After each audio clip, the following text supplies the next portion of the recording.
Hello everyone, welcome back to the channel Kala Krishna logs in Kannada. ನಾನು ಇವತ್ತು ಸಿಂಪಲ್ಲಾಗಿ ಹುಣಸೆಹಣ್ಣಿನ ಚಿತ್ರಾನ್ನ ಹೆಂಗೆ ಮಾಡೋದು ಅಂತ ತಿಳಿಸ್ಕೊಡ್ತಾ ಇದ್ದೀನಿ. ಇದಕ್ಕೆ ಬೇಕಾಗುವ ಸಾಮಗ್ರಿಗಳು: ಹುಣಸೆಹಣ್ಣು ನಿಂಬೆ ಗಾತ್ರದಷ್ಟು, ಸಾಸಿವೆ 2 ಟೇಬಲ್ ಸ್ಪೂನು, ಹಸಿಮೆಣಸಿನ್ಕಾಯಿ 5, ಕರಿಬೇವು ಸೊಪ್ಪು, ಕೊತ್ತಂಬರಿ ಸೊಪ್ಪು, ಒಂಚೂರೇ ಚೂರು ಬೆಲ್ಲ, ಒಗ್ಗರಣೆಗೆ ಜೀರಿಗೆ, ಸಾಸಿವೆ, ಕಡಲೆಬೇಳೆ, ಉದ್ದಿನಬೇಳೆ, ಕಡಲೆಕಾಯಿ ಬೀಜ, ರುಚಿಗೆ ತಕ್ಕಷ್ಟು ಉಪ್ಪು. ಮಾಡುವ ವಿಧಾನ: ಮೊದಲಿಗೆ ಬಾಣಲಿಗೆ 2 ಟೇಬಲ್ ಸ್ಪೂನ್ ಸಾಸಿವೆ, ಮೆಂತ್ಯ ಹಾಕ್ಕೊಂಡು ಚೆನ್ನಾಗಿ ಚಿಟ್ಪಟ ಅನ್ನೋ ಥರ ಹುರ್ಕೊಬೇಕು. ಇದು ಹುರ್ತಿ ಆದಮೇಲೆ ಒಂದು ಬೌಲಿಗೆ ತೆಗೆದಿಟ್ಕೊಳ್ಳೋಣ. ಈಗ ಹುಣಸೆ ಹಣ್ಣನ್ನು ನೀರಲ್ಲಿ ಆವಾಗಲೇ ನೆನೆಸಾಕಿಟ್ಟಿದ್ವಿ, ಅದನ್ನು ಕಿವುಸ್ಕೋಬೇಕು.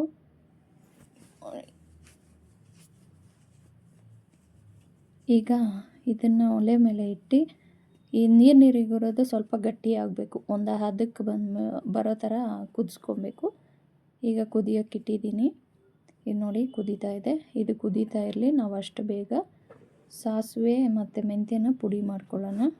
ನೋಡಿ, ಈ ಥರ ನಾನು ಒಂದು ಕುಟ್ಟೋ ಕಲ್ಲಲ್ಲಿ ಕುಟ್ಕೊಂಡಿದ್ದೀನಿ. ನೀವು ಬೇಕಾದರೆ ಮಿಕ್ಸಿಗೂ ಹಾಕ್ಕೊಬೋದು.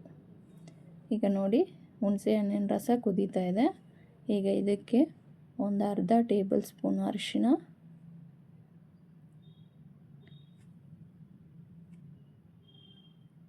ಒಂದು ಟೇಬಲ್ ಸ್ಪೂನ್ ಬೆಲ್ಲ ಹಾಕಲೇಬೇಕು ಇದಕ್ಕೆ. ಆವಾಗೇ ನಮಗೆ ದೇವಸ್ಥಾನದಲ್ಲಿ ಕೊಡೋ ಥರ ಪ್ರಸಾದ ಥರ ಇರುತ್ತೆ ಇದು. ಈರುಳ್ಳಿ ಬೆಳ್ಳುಳ್ಳಿ ಏನು ಉಪಯೋಗಿಸ್ತಾ ಇಲ್ಲ ನಾವು. ಈರುಳ್ಳಿ ಬೆಳ್ಳುಳ್ಳಿ ಉಪಯೋಗಿಸ್ದೇ ಹುಣಸೆ ಹಣ್ಣಿನ ಚಿತ್ರಾನ್ನ ಮಾಡ್ತಾ ಇರೋದು. ನಾವು ದೇವಸ್ಥಾನಕ್ಕೆ ಹೋದರೆ ಪ್ರಸಾದ ಕೊಟ್ಟರೆ ಎಷ್ಟು ರುಚಿಯಾಗಿರುತ್ತೋ ಅಷ್ಟೇ ರುಚಿ ಇರುತ್ತೆ. ಒಂದ್ಸಲಿ ಮನೆಯಲ್ಲಿ ಟ್ರೈ ಮಾಡಿ ನೋಡಿ. ಈಗ ಹುಣಸೆ ಹಣ್ಣಿನ ರಸ ರೆಡಿಯಾಗಿದೆ. ಈಗ ಇದು ತೆಗೆದಿಟ್ಟೋಣ. ಈಗ ಒಗ್ಗರಣೆಗೆ ಇಟ್ಕೊಳ್ಳೋಣ. ಒಗ್ಗರಣೆಗೆ ಬಾಣಲಿಯಲ್ಲಿ ಎಣ್ಣೆ ಹಾಕಿ ಒಂದು 4 ಟೇಬಲ್ ಸ್ಪೂನ್ ಎಣ್ಣೆ ಹಾಕ್ಕೊಂಡಿದ್ದೀನಿ ನಾನು. ನಿಮ್ಗೆ ಎಷ್ಟು ಬೇಕೋ ಅಷ್ಟು ಹಾಕ್ಕೊಳ್ಳಿ.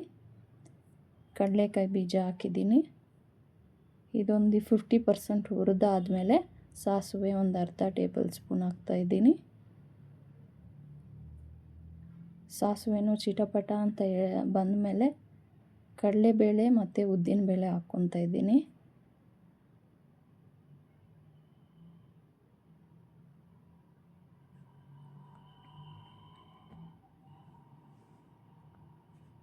ಈ ಕಡಲೆಬೇಳೆ ಉದ್ದಿನಬೇಳೆ ಹಾಕಿ ಒಂದು ಸ್ವಲ್ಪ ಕೆಂಪು ಕಲರ್ ಬರೋ ಥರ ಹುರ್ಕೊಬೇಕು.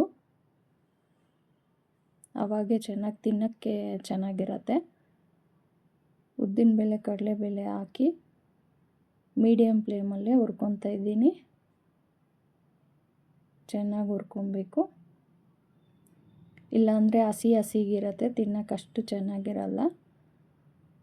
ನೋಡಿ, ಈಗ ಜೀರಿಗೆ ಒಂದು ಸ್ವಲ್ಪ ಹಾಕ್ತಾಯಿದ್ದೀನಿ.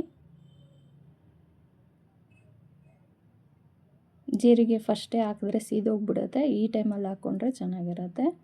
ನಾವು ಹಸಿಮೆಣಸಿನ್ಕಾಯಿ ಕರಿಬೇವು ಸೊಪ್ಪು ಹಾಕಿ ಹುರ್ಕೊಬೇಕು. ಮಾಮೂಲಿ ಚಿತ್ರಾನ್ನಕ್ಕೆ ಹೆಂಗೆ ಒಗ್ಗರಣೆ ಹಾಕ್ತೀವಿ ಹಂಗೆ ಮಾಡ್ಕೊಳ್ಳಿ. ಬಟ್ ಈರುಳ್ಳಿ ಬೆಳ್ಳುಳ್ಳಿ ಹಾಕ್ತಾಯಿಲ್ಲ ಇದಕ್ಕೆ. ಈರುಳ್ಳಿ ಬೆಳ್ಳುಳ್ಳಿ ಉಪಯೋಗಿಸ್ದೇ ಮಾಡ್ತಾಯಿದ್ದೀನಿ. ಸಿಂಪಲ್ಲಾಗಿ ಮಕ್ಕಳಿಗೆ ಲಂಚ್ ಬಾಕ್ಸ್ಗೆ ಮಾಡೋಕ್ಕೆ ಒಂದು 10 ನಿಮಿಷ ಟೈಮ್ ಇದ್ದರೆ ಸಾಕು, ಮಾಡ್ಕೊಬೋದು ನಾವು. ಈಗ ನೋಡಿ, ಇದು ಹುರಿದಾಗಿದೆ. ಈಗ ಉಪ್ಪು ಒಂದು 3/4 ಟೇಬಲ್ ಸ್ಪೂನ್ ಉಪ್ಪು ಹಾಕ್ಕೊತಾ ಇದ್ದೀನಿ. ನೀವೆಷ್ಟು ಬೇಕೋ ಅಷ್ಟು ಹಾಕ್ಕೊಳ್ಳಿ. ರುಚಿಗೆ ತಕ್ಕಷ್ಟು ಉಪ್ಪು ಹಾಕ್ಕೊಂಡು ಮಿಕ್ಸ್ ಮಾಡ್ಕೊಳ್ಳಿ.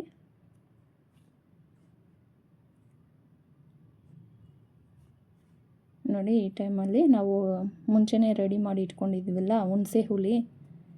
ಹುಣಸೆ ಹುಳಿನ ಆಲ್ರೆಡಿ ನಾವು ಕುದಿಸಿಟ್ಕೊಂಡಿದ್ದೀವಿ. ಹಂಗೆ ಹುಣಸೆ ಹುಳಿ ಈ ಕಿವಿಚಿ ಹಾಕಿದ್ರೆ ಅಷ್ಟು ಟೇಸ್ಟ್ ಚೆನ್ನಾಗಿರಲ್ಲ. ಅದು ಬೇಳೆ ಕಾಳು ಎಲ್ಲ ಮೆತ್ತಗಾಗೋಗುತ್ತೆ. ಈ ಥರ ಒಂದು ಟೈಮ್ ಟ್ರೈ ಮಾಡಿ ನೋಡಿ. ತುಂಬ ಅಂದರೆ ತುಂಬ ಚೆನ್ನಾಗಿರುತ್ತೆ. ಆ ಟೇಸ್ಟು ನೀವು ಮತ್ತೆ ಮಾಡ್ಕೊಂಡು ತಿಂತೀರಿ, ಆ ಥರ ಇರುತ್ತೆ.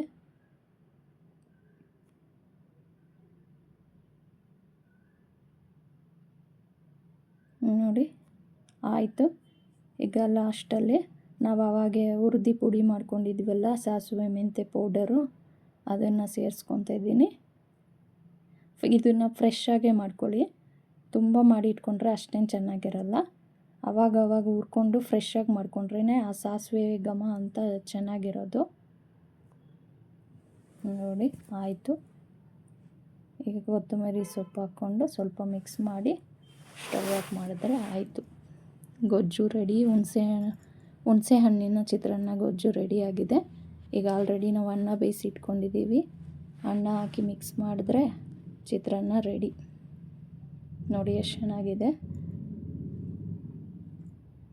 ಟೇಸ್ಟ್ ಅಂತೂ ಸೂಪರಾಗಿರುತ್ತೆ. ಒಂದ್ಸಲಿ ಟ್ರೈ ಮಾಡಿ.